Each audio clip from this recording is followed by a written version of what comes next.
இன்று செய்தியாளர் சந்திப்பில் பேசிய அமைச்சர் மா. சுப்பிரமணியன், அரசு மருத்துவமனைகளில் அளிக்கும் சிகிச்சை தவறான சிகிச்சை என அனைவரும் அவதூறு பரப்புவதாக கூறினார். அது உண்மையல்ல என கூறிய அவர், எந்த மருத்துவரும் தவறான சிகிச்சை அளிப்பதற்கு மருத்துவமனை வருவதில்லை எனவும் தெரிவித்துள்ளார். மேலும் அரசு மருத்துவமனையில் பணியில் ஈடுபடும் மருத்துவர்கள் மிகவும் நேர்மையாக பணி செய்து வருகின்றனர் எனவும், என்ன காரணத்தினால் பாதிப்பு ஏற்பட்டிருக்கிறது என்பது புரியாமல் மக்கள் பேசுகிறார்கள் என்றார். அது மட்டுமின்றி, இதுவே தனியார் மருத்துவமனையில் பாதிப்புகள் ஏற்பட்டால் பணம் கட்டிவிட்டு சும்மா சென்று விடுவதாகவும், அரசு மருத்துவமனை என்றால் மட்டும் குற்றம் சொல்வதாக தெரிவித்திருக்கிறார்.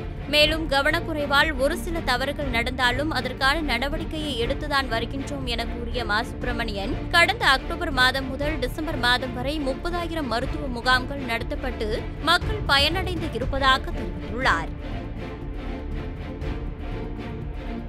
செய்திகளை உள்ளது உள்ளபடி தெரிந்து கொள்ள ரெஃப்ளெக்ட் நியூஸை சப்ஸ்கிரைப் பண்ணுங்க.